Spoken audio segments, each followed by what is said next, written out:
रहे हैं कि आने वाली क्लासेस में ऐसा क्या हम लोग सीखेंगे जिससे आप क्या कोई भी अंग्रेजी बोल सकता है, किसी का भी अंग्रेजी बोलने का सपना पूरा हो सकता है। आने वाली क्लासेस में आखिर ऐसा क्या सिखाऊंगी, ऐसा क्या पढ़ाऊंगी आपको जिससे आप और आपके जो भी मित्रगण हैं या जो कोई भी है, आप जो भी देख रहे हैं इस क्लास को, आप सब अंग्रेजी बोल सकते हैं। आपके जानने पहचानने वाले सब कोई अंग्रेजी बोल सकते हैं। तो आखिर ऐसा क्या पढ़ाने वाली हूँ, ऐसा क्या इस कोर्स में कराने वाली हूँ, तो समझ लीजिए। सबसे पहली चीज, अंग्रेजी बोलने का एक गोल्डन फॉर्मूला है। गोल्डन मतलब सुनहरा। गोल्डन फॉर्मूला है अंग्रेजी बोलने का, वो फॉर्मूला मैं आपको बताऊंगी। और यकीन मानिए, क्यों ये फॉर्मूला चूज किया है मैंने, क्यों ये फॉर्मूला मैंने निकाला है, क्योंकि पूरी की पूरी अंग्रेजी, मतलब पूरी की पूरी अंग्रेजी जो है ना, वो मात्र 3 मैजिकल वर्ड्स के ऊपर निर्भर है। जी नहीं, वो वर्ड्स जो है वो टीवी वाला, मूवी वाला वर्ड्स 3 मैजिकल वर्ड्स नहीं है, वो 3 शब्द हैं, SVO। जी हाँ, SVO शॉर्ट फॉर्म में बता रही हूँ, SVO। S जो है वो सब्जेक्ट के तौर पर काम करता है, V जो है वो वर्ब है, और O जो है वो ऑब्जेक्ट है। बस ये 3 शब्द ऐसे हैं जिसके ऊपर पूरी की पूरी अंग्रेजी बेस्ड है। पूरी अंग्रेजी जो आप बोलते हो, सुनते हो, क्वेश्चन करते हो, जो भी आप बोलते हो या बोलना चाहते हो, वो ये तीनों शब्दों के ऊपर ही बेस्ड होता है, इन्हीं के इर्द गिर्द घूमता है। तो आपको इनको अगर आपने समझ लिया तो आपने वाक्य बनाना, वाक्य बोलना, लिखना सब समझ लिया। तो कैसे? सच में ऐसा होता है कि सिर्फ तीन चीजें सीखनी है? तो भाई तब तो ये बहुत आसान है। जी नहीं, आसान तो ये है, बहुत ही आसान है, पर समझना होगा इसको, फोकस करके सीखना होगा इन तीनों चीजों को। चीजें आसान है लेकिन गहरी हैं, तो डेप्थ में जाएंगे, गहराई से चीजों को सीखेंगे ताकि दोबारा कभी भी गलती ना हो, और दोबारा कभी ऐसे मतलब ये ना हो कि भाई हमने तो कोर्स किया नहीं है, ये अफसोस आपको ना हो, है ना। चलिए क्लास 1 की बात कर रहे हैं, जहां पर हम लोग गोल्डन फॉर्मूला सीख रहे हैं। SVO सब्जेक्ट वर्ब ऑब्जेक्ट की बात कर रहे हैं, और सबसे पहले समझते हैं कि क्या ये वाकई काम करता है। चलिए रोज इस्तेमाल होने वाले वाक्यों में से कुछ एक वाक्य हम लोग लिखते हैं और देखते हैं कि कैसे ये काम कर रहा है। सबसे पहला वाक्य है, वह बाजार जाता है। वह बाजार जाता है, बहुत ही नॉर्मल सा वाक्य है, ठीक है, बहुत नॉर्मल वाक्य है। इसकी अंग्रेजी जो होगी वो होगी he goes to market. He goes to market. तो जैसा मैंने बताया SVO का काम है, तो क्या इस वाक्य में ये तीनों मिलकर के पूरा वाक्य बना पा रहे हैं? चलिए चेक करते हैं। सबसे पहले बात करेंगे वह की, जिसकी अंग्रेजी होती है ही, और ये है इस वाक्य का सब्जेक्ट। वाक्य से पूछिए जो ये काम हो रहा है, जैसे कौन बाजार जाता है, वाक्य से पूछेंगे कौन बाजार जाता है, तो यहाँ पर जवाब आपके पास आएगा वह, यानी कि ही जो है यहाँ पर क्या हो गया, सब्जेक्ट हो गया। गोज की बात करेंगे, चाहे ये जो है वो वर्ब हो गया। अब वर्ब जो है चाहे वर्ब 1 हो, वर्ब 2 हो, वर्ब 3 हो, कुछ भी हो, वर्ब जो है वो यहाँ पर आ गया, हमने देख लिया। सब्जेक्ट हमें मिल गया वाक्य में, वर्ब हमें मिल गया वाक्य में, और ऑब्जेक्ट की जगह पर है, ऑब्जेक्ट मतलब टू मार्केट जो है वो ऑब्जेक्ट है। क्या है? ऑब्जेक्ट है, ठीक है। अब देखिए हर वाक्य में ऑब्जेक्ट नहीं रहता है, बट मोस्ट ऑफ द वाक्य, मतलब वाक्य वो डिपेंड करता है आप क्या बोल रहे हैं उसके ऊपर कि उस वाक्य में ऑब्जेक्ट है या नहीं है। अगर किसी वाक्य में ऑब्जेक्ट आपको न मिले तो घबराइएगा नहीं, ठीक है। अच्छा, सब्जेक्ट हो गया हमारे पास, हमने देख लिया, वर्ब देख लिया, ऑब्जेक्ट देख लिया। चलिए एक और उदाहरण देखते हैं। वे सब कुछ भूल गए। वे सब कुछ भूल गए, यहाँ पर वे सब्जेक्ट है जिसकी अंग्रेजी हो जाएगी दे। भूल गए, forgot यहाँ पर जो है वो वर्ब है, और ऑब्जेक्ट यहाँ पर क्या है, एवरीथिंग, ये यहाँ पर हो गया।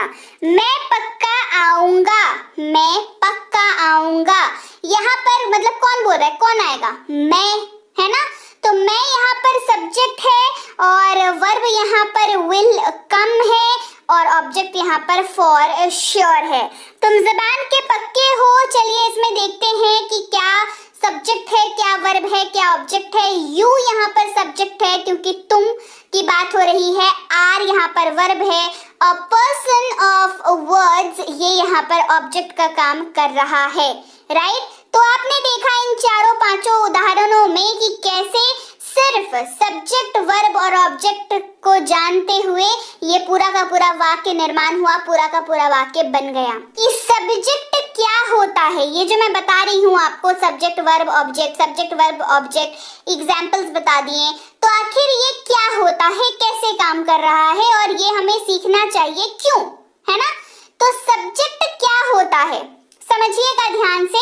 कॉन्सेप्ट वाली क्लास है तो आपका ध्यान इधर उधर अगर जरा सा भी हुआ, कॉन्सेप्ट की डोरी जरा से भी छूटी तो दोबारा से गाड़ी उसी पटरी पर आ जाएगी, गाड़ी आगे नहीं बढ़ पाएगी, ठीक है। तो ध्यान से सुनिएगा, सब्जेक्ट क्या होता है, वाक्य में जो काम करने वाला होता है। क्या करने वाला होता है, वाक्य में जो काम करने वाला होता है वो सब्जेक्ट कहलाता है। अब एक वाक्य है, उसमें कुछ काम हो रहा होगा, वो काम कोई कर रहा होगा, तो जो वो काम कर रहा है, इसको जो क्या बोलते हैं, वो जो काम कर रहा है वाक्य में, वो सब्जेक्ट कहलाता है। सब्जेक्ट को कर्ता भी कहते हैं, है ना। सब्जेक्ट अंग्रेजी है, हिंदी जो है उसका कर्ता है। कर्ता से आपको समझ में आ रहा है कि जो काम करता है ना। तो सब्जेक्ट यानी कि कर्ता क्या होता है ये हम लोग समझ रहे हैं। वाक्य में जो काम करने वाला होता है वो सब्जेक्ट कहलाता है, यानी कि कर्ता कहलाता है। उदाहरण समझते हैं, वह पढ़ रहा है, वह पढ़ रहा है। वाक्य से पूछिए कौन पढ़ रहा है। पढ़ाई का काम हो रहा है, ये तो साफ हो गया आपको, पढ़ाई का काम हो रहा है, लेकिन पढ़ कौन रहा है भाई, कौन पढ़ रहा है, वह पढ़ रहा है। कौन पढ़ रहा है भाई, वह पढ़ रहा है। तो यहाँ पर वह जो है वो सब्जेक्ट है हमारा, इस वाक्य का सब्जेक्ट है वह। इसको अगर ट्रांसलेट करेंगे ये हो जाएगा he is studying, he is studying। तो वह की अंग्रेजी होती है he, और इस वाक्य में सब्जेक्ट कौन था, वह। अंग्रेजी क्या होती है, he, अगर लड़के की बात कर रहे हैं तो, है ना। तो he is studying, he इस वाक्य में सब्जेक्ट है। आगे बात समझ में, he इस वाक्य में क्या है, he इस वाक्य में सब्जेक्ट है। तो सब्जेक्ट यानी कि कर्ता कौन होता है, जो वाक्य में काम कर रहा होता है। काम करने वाला सब्जेक्ट कहलाता है वाक्य में। वाक्य में जो काम करने वाला होता है वो सब्जेक्ट कहलाता है या कर्ता कहलाता है। समझ में आ गई बात। अब बात करेंगे वर्ब की, जिसको क्रिया भी कहते हैं हिंदी में, है ना। वर्ब यानी कि क्रिया, ये क्या होता है, एस बता दिया, वी की बात कर रहे हैं। वी यानी कि वर्ब यानी कि क्रिया, ये क्या कहता है, मतलब कौन होता है, ये क्या होता है, ठीक है। वाक्य में जो काम हो रहा है वो वर्ब कहलाता है। वाक्य में जो काम हो रहा है वो वर्ब कहलाता है। हर वाक्य में जो है वो कुछ काम हो रहा है ना, कुछ काम। जैसे इसके पहले वाले वाक्य में पढ़ने का काम हो रहा था, इसका पहले जो एग्जांपल दिया था मार्केट जाने का काम हो रहा था, करेक्ट हो रहा था ना। तो वर्ब में, वर्ब क्या होता है, वाक्य में जो काम हो रहा है वो वर्ब कहलाता है। जैसे हम खेल रहे हैं, हम खेल रहे हैं, we are playing। तो ये क्या काम हो रहा है यहाँ पर बताइए, क्या काम हो रहा है इस वाक्य में, खेलने का काम हो रहा है। क्या काम हो रहा है, खेलने का काम हो रहा है ना। तो खेल, खेल क्या हो गया यहाँ पर, ये क्रिया हो गया, प्लेइंग क्रिया हो गया। वाक्य में जो काम हो रहा है वो क्रिया कहलाता है। इस वाक्य में खेलने का काम हो रहा है तो यहाँ पर वर्ब क्या हो गया, खेलना, है ना। बढ़ते हैं आगे, बात करते हैं ओ की, यानी कि ऑब्जेक्ट की, जिसको कहते हैं विषय वस्तु। हिंदी में विषय वस्तु, अंग्रेजी में ऑब्जेक्ट कहते हैं। और ये क्या होता है, वाक्य में किए गए काम का असर जिस पर पड़ता है वो ऑब्जेक्ट कहलाता है। देखिए क्या पढ़ा, वाक्य में कौन, जो मतलब जो कर रहा है वो करता है, जो काम हो रहा है वो और उस काम का प्रभाव किसी के ऊपर, जिसके ऊपर पड़ रहा है, वो ऑब्जेक्ट है। आ गई बात समझ में? कैसे समझेंगे इसका उदाहरण देखिए, बेहतर समझ आएगा। ऑब्जेक्ट समझने के लिए एग्जाम्पल का जरूरत होता है, एग्जाम्पल की ज्यादा जरूरत होती है, ठीक है। ऑब्जेक्ट यानी कि विषय वस्तु, ये वो होता है जो वाक्य में जो काम किया जा रहा है उसका असर जिस पर पड़ता है वो ऑब्जेक्ट कहलाता है, ठीक है। जैसे वह फुटबॉल खेलता है, वह फुटबॉल खेलता है, ये हो जाएगा ही प्लेज फुटबॉल। अब समझिए, कौन फुटबॉल खेलता है? वह, तो ये सब्जेक्ट है। क्या काम हो रहा है? खेलने का काम हो रहा है ना, तो वो वर्ब हो गया। अब क्या खेलने का काम हो रहा है? खेल रहे हैं, कुछ तो खेल रहे हैं, है ना। तो क्या खेल रहे हैं भाई? फुटबॉल खेल रहे हैं। तो फुटबॉल यहाँ पर क्या है? ये ऑब्जेक्ट है। फुटबॉल क्या है? ऑब्जेक्ट क्या है? फुटबॉल। क्योंकि खेलने का जो असर है वो फुटबॉल के ऊपर पड़ रहा है ना। फुटबॉल तो भैया क्या था, घर पे चुपचाप रखा हुआ था, उठा के ले आकर के उसको पैर से उड़ा उड़ा करके गोल कर रहे हैं, है ना। तो आपके खेलने का जो असर है वो किसके ऊपर हो रहा है? वो बेचारे फुटबॉल के ऊपर हो रहा है। तो फुटबॉल यहाँ पर क्या है? ऑब्जेक्ट है, विषय वस्तु है, क्योंकि हमारे खेलने का असर किस पे हो रहा है? फुटबॉल पे हो रहा है। राइट, समझ गए बात को? तो आगे बढ़ने से तो चलिए आज आने वाले क्लासेस में इन तीनों शब्दों पर, अभी तक आपको मैंने 3 शब्द कराए, सब्जेक्ट कराया, ऑब्जेक्ट कराया और वर्ब कराया, 3 कराया। तो आने वाले क्लासेस में इन तीनों के ऊपर मास्टरी हासिल करेंगे हम लोग, है ना। ऐसी मास्टरी हासिल करेंगे, वाक्य देखेंगे, हमें पता होगा इसमें सब्जेक्ट क्या है, इसमें वर्ब क्या है, इसमें ऑब्जेक्ट क्या है। इस लेवल की तैयारी करेंगे हम लोग, छोटी मोटी एकदम हल्की फुल्की तैयारी नहीं करेंगे, बहुत बढ़िया तैयारी करेंगे। वाक्य देखेंगे और पहचान जाएंगे कि भाई इसमें SVO ये रहा, और लीजिए आपका काम हो गया। तो मास्टरी हासिल करेंगे आने वाले क्लासेस में, लेकिन आज की क्लास में सब्जेक्ट पर फोकस करेंगे। किस पे फोकस करेंगे? सब्जेक्ट पर फोकस करेंगे। जानेंगे कि सब्जेक्ट क्या क्या हो सकता है, मतलब व्हाट आर द पॉसिबल, मतलब जो हमारे पास वर्ड्स हैं जो एज अ सब्जेक्ट हम लोग इसको यूज कर सकते हैं, या सब्जेक्ट की जगह पर क्या क्या आ सकता है। देखिए सब्जेक्ट, मैंने कहा था आपको कि SVO बहुत आसान चीज है लेकिन बहुत गहरी चीज है ना, साथ ही साथ बहुत गहरी भी है। तो आसानी से तो मैंने बता दिया, गहराई से भी मैं ही पढ़ाऊंगी आपको, और भी मेहनत करके गहराई से इसको अपने आप को तैयार करना होगा सीखने के लिए। तो चलिए देर किस बात की है, मास्टरी हासिल करते हैं सब्जेक्ट पे। सब्जेक्ट चलिए रिवाइज करते हैं फिर से सब्जेक्ट को। सब्जेक्ट क्या होता है? सब्जेक्ट यानी कि उसको हिंदी में कर्ता कहते हैं, और कर्ता क्या होता है? वाक्य में जो काम करने वाला होता है वो कर्ता कहलाता है, ठीक है। तो सब्जेक्ट क्या क्या हो सकता है, या सब्जेक्ट की जगह पर क्या क्या आ सकता है, ये हम लोग आगे जानने वाले हैं।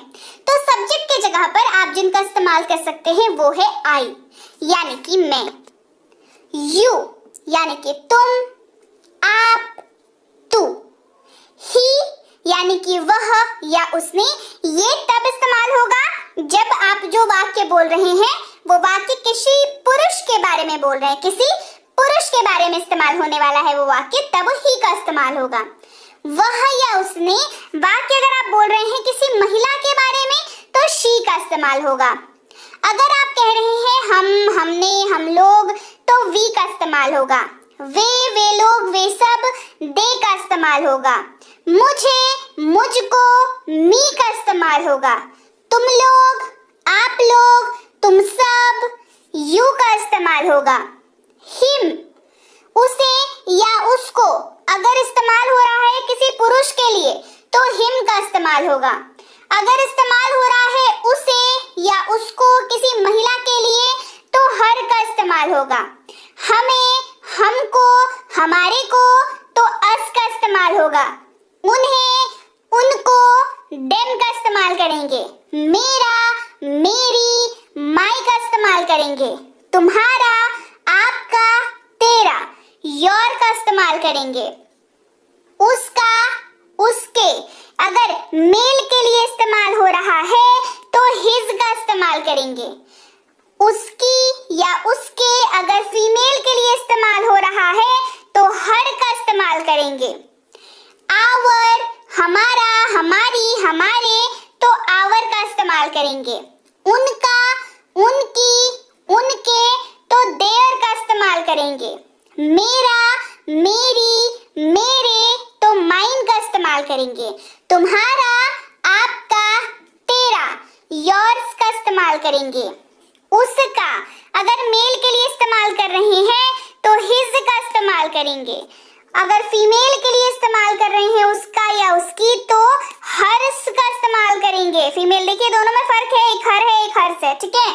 हमारा, हमारी, हमारे, आवर्स का इस्तेमाल करेंगे। उनका, उनकी, उनके, देयर्स का इस्तेमाल करेंगे। यह, ये, इट का इस्तेमाल होगा। इसका, इसकी, इसके, इट्स का इस्तेमाल करेंगे।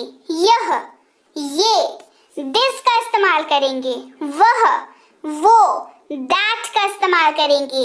ये सब, दीज, वो सब, दोज, हुज, यानी कि किसका, किसका, हुज इस्तेमाल होगा। और उसी की जगह पर अगर कोई नाम है, कोई भी नाम अगर है, जैसे रिया है, राजू है, राज है, तो कोई भी नाम होगा तो नाम का इस्तेमाल कर लेंगे। अब नाम की जगह पर क्या बता दूं, है ना। नाम किसी का भी हो, रोहन, रिया, राजू, सुमित, कोई भी हो, तो वहां पर नाम का इस्तेमाल करेंगे।